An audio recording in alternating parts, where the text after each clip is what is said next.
Olá, família! Sejam todos bem-vindos ao estudo diário das Escrituras. Hoje nós vamos começar a estudar, né? Doutrina e Convênio, seção 59. É apenas 24 versículos, tá bom? Mas nós temos 3 dias para estudar. Hoje, sábado e no domingo aí. Então tem 3 dias aí para estudar esses 24 versículos e vamos fazendo algumas divisões aqui para aprofundar.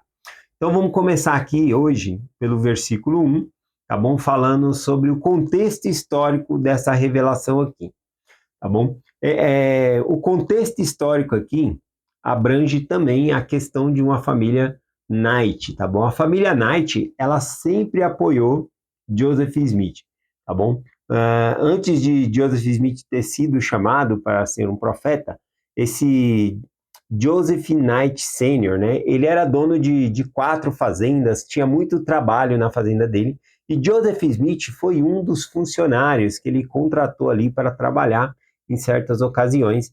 E um comentário, né, sobre Joseph Smith, ele tinha feito para o filho dele, dizendo que Joseph Smith era o melhor obra braçal que tinha ali, o melhor funcionário que ele tinha naquela parte ali. E quando Joseph Smith ele compartilha, né, com Joseph Knight Sr. e com o filho dele ali, a respeito do anjo Moroni, das placas, eles acreditam e eles prestam apoio, tá bom? A Joseph Smith nesse trabalho, né, que ele tinha que fazer de tradução. Como que ele fez isso?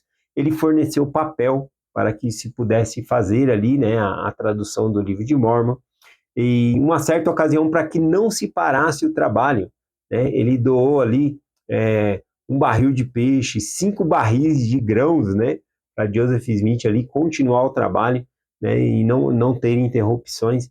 Então, teve uma outra ocasião também que Joseph Smith precisava de $50 lá para ajudar, né, para pagar uma parte, né, do terreno que ele tinha comprado, da casa que ele estava morando com a Emma. E Joseph Knight ele vende uma parte do terreno dele para ajudar Joseph Smith, mandando lá um cavalo, um carroção, para que ele pudesse conseguir se virar. Então a família Knight sempre ajudou na restauração, sempre ajudou. E quando a igreja surgiu, foram um dos primeiros aí a serem batizados também, tá bom? A família Knight, eles nunca apostataram da igreja. Eles viveram firme no evangelho até o fim, tá bom? Mesmo após a morte de Joseph Smith, né? Aqui Joseph Knight e o filho dele, eles vão para Salt Lake, né? Também em apoio aos membros da igreja lá, tá bom? Então a família Knight, ela é incrível. Aqui, a família Knight, então, eles estão se mudando para o Missouri. E quando eles chegaram lá, mesmo com a esposa doente, o nome dela é Polly Knight, ela quis ir para Sião, para ver Sião, para estar em Sião com os membros da igreja. Então, mesmo doente, ela decide fazer essa viagem, né? E quando ela chega lá, ela não melhora. Em alguns dias ela morre. E no dia que ela morre, tá bom? É recebido essa revelação aqui, Doutrina e Convênio, seção 59. Acredita-se, né? Muitos comentaristas falam que o versículo 1 e 2 da seção 59 é uma condolência que o Senhor dá à família Knight ali por conta do falecimento de Polly Knight, tá bom? Mas em âmbito geral serve para todo mundo. Mas eu acredito que Deus se preocupa com cada pessoa e que naquele momento realmente era uma condolência que ele estava dando lá para a família Knight, tá bom? Então vamos ver os versículos aqui, versículo 1 e 2 da seção 59. Vou pegar aqui diz assim: Eis que diz o Senhor, bem-aventurados são os que subiram a esta terra com os olhos fitos na minha glória, de acordo com os meus mandamentos. A essa terra, a terra de Sião. E ela estava muito visando a terra de Sião quando foi. Por isso ela quis ir. Então, Senhor, bem-aventurados os que subiram a essa terra com os olhos fitos na glória de Deus aqui. O versículo 2, então, diz assim: Porque os que viverem herdarão a terra, e os que morrerem descansarão de todos os seus labores, e suas obras seguir-lhe-ão. E nas mansões de meu Pai, que lhe preparei, receberão uma coroa. Então aqui, né, parece realmente uma referência a Polinite, né, que havia falecido com os olhos fitos na glória de Deus indo para Sião. Então aqui menciona, né, que esses, né, as obras desses seguem eles, né, as obras que nós fazemos vai nos seguir e também ganharemos uma recompensa aqui, conforme ele coloca, tá bom? Então aqui a gente vê essa questão, né, desses versículos aqui, muitos acreditam que seja em memória aqui a Polinite, que o Senhor está prestando uma condolência, e parece realmente que ele está prestando, eu acho que sim, tá bom? O fato de eu achar que sim é que eu acredito que Deus, ele se importa. Eu sei que para Deus ninguém morreu, né? O Senhor recolheu, né? Não é a mesma coisa, mas ele se importa com o nosso sentimento, como a gente se sente, e aqui eu acredito que ele prestou essa condolência. Eu peguei alguns versículos aqui, por exemplo, lá em João, capítulo 11, quando Jesus vai lá para levantar Lázaro, né, da morte, né, entre aspas, ressuscitar Lázaro, né, então, quando ele vai lá ele já sabe que ele vai trazer Lázaro de volta, mas quando ele encontra com Marta, e Marta chora, e Maria chora, Jesus também chora, porque ele está vendo o sofrimento das irmãs ali, por conta do irmão que havia falecido, tá bom?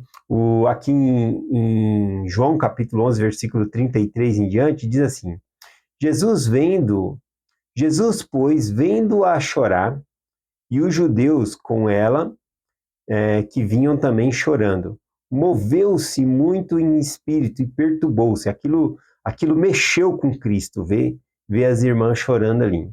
E disse, onde o puseste? E disseram, Senhor, vem e vê. E Jesus chorou, né? O versículo 35 é o menor versículo da Bíblia que tem, né? E Jesus chorou. E por que ele chorou? Aqui, acredito que ao ver o sofrimento, não foi por Lázaro, né? Porque Lázaro ele ia trazer de volta a vida. Ele chorou justamente por conta das irmãs. Muitas pessoas que vão num velório é justamente para prestar condolência àquele a quem ele conhece, né? Não talvez pelo que faleceu, sim, mas muitas vezes é prestar um apoio ao familiar, né? Tá ali junto, dar um apoio. Então, eu já vi pessoas que vai assim, nem conheceu a pessoa que faleceu, mas conhecia o irmão, era íntimo ali do familiar, então vai, né, prestar uma condolência. E aqui a gente vê Jesus movendo, né, de íntima compaixão pela irmã ali que estava chorando, tá bom? Aqui também eu separei, né, falando sobre essa questão, né, do luto, velório, eu separei aqui Mateus capítulo 14, que assim que Jesus Cristo, ele soube que João Batista havia sido degolado, né, que arrancaram a cabeça de João Batista, que mataram João Batista, ele se reserva um tempo para si. Era o primo dele. E ele vai, né, ele se retira, ele pega o barco, se retira e ele queria ficar sozinho. Então, em alguns momentos assim, a pessoa quer ficar sozinho, quer ficar reflexiva, pensar um pouco, tá bom? Então, veja aqui o versículo, né? A ideia que dá é essa, ó. Mateus 14, versículo 12. E chegaram os seus discípulos, aqui é os discípulos de João Batista, né? Chegaram. E levaram o seu corpo e puseram-no, e sepultaram e foram anunciá-lo a Jesus. Jesus ouvindo isso, ou seja, Jesus sabendo agora que João havia morrido, né? Jesus ouvindo isso, retirou-se dali num barco para um lugar deserto, à parte. Ele quis ficar à parte das outras pessoas, ter um momento ali de silêncio. Jesus sempre ia a um lugar silencioso para orar com Deus.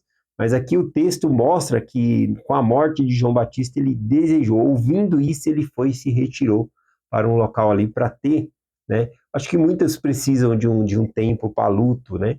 E ali Cristo também, ele se reservou um pouco ali. Tá certo que foi pouco tempo, porque a multidão foi atrás de Jesus lá, né? Também, mas aqui é interessante. Ó, só para falar aqui, né, ainda falando da Polinite, né, que foi a primeira membro da igreja que faleceu em Sião. Ela colocou os pés em Sião, poucos dias depois ela morreu, e aí, então no mesmo dia recebe essa revelação aqui. Eu gosto aqui de compartilhar também Eclesiastes 7, versículo 2. Ao ler assim, parece uma coisa absurda, mas ao refletirmos, por que será que foi colocado isso aqui? Bom, aqui diz o seguinte: melhor é ir à casa do luto do que ir à casa do banquete. Banquete é sinal de festa, tá bom? E aqui a casa de luto significa ir no velório, ir num cemitério, né, no momento ali de estar velando a pessoa. Então, aqui a escritura diz: melhor é estar no velório do que estar em uma festa. Como assim, né? Melhor é estar no velório do que numa festa. A questão é que quando nós vamos num velório ou estamos prestando condolência a alguém que faleceu, constantemente nós nos lembramos da eternidade. Pensamos em Deus. E às vezes, quando a gente está numa festa, a gente está ali pulando, brincando, dançando, se divertindo e nem lembra de Deus.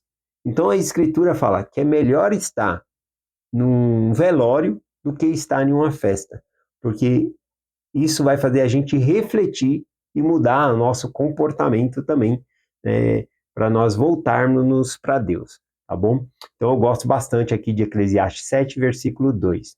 Melhor é ir à casa de luto do que ir à casa de banquete, né? Vamos continuar aqui a revelação aqui, Doutrina e Convênios, seção 59, versículo 3, diz assim: sim, bem-aventurado aquele cujos pés estão sobre a terra de Sião, o que obedecem o meu evangelho, pois receberão como recompensa as coisas boas da terra que produzirá com sua força. Então, aqui fala que os fiéis, né, que obedecem ao evangelho, que fazem convênio com o Senhor, aqui a seção 59 vai trazer algumas características de que estão fazendo convênio com Deus, e aí, aqui a questão é que são abençoados. Né? E aqui fala de coisas materiais, as coisas da terra. Né? A terra vai produzir, tá bom? Vai dar força ali para produzir. Então, aqueles que são fiéis a Deus são abençoados tanto nas coisas materiais como espirituais, como vai ser mostrado aqui no texto. Então, ele falou das coisas materiais aqui. O versículo 4 diz assim: e também serão coroados com bênção do alto. Então, veja que falou das bênçãos da terra, e aqui está falando das bênçãos do alto, bênçãos da eternidade. Sim, com mandamentos, não poucos, com revelações em seu tempo. Aqueles que são fiéis, diligentes perante mim.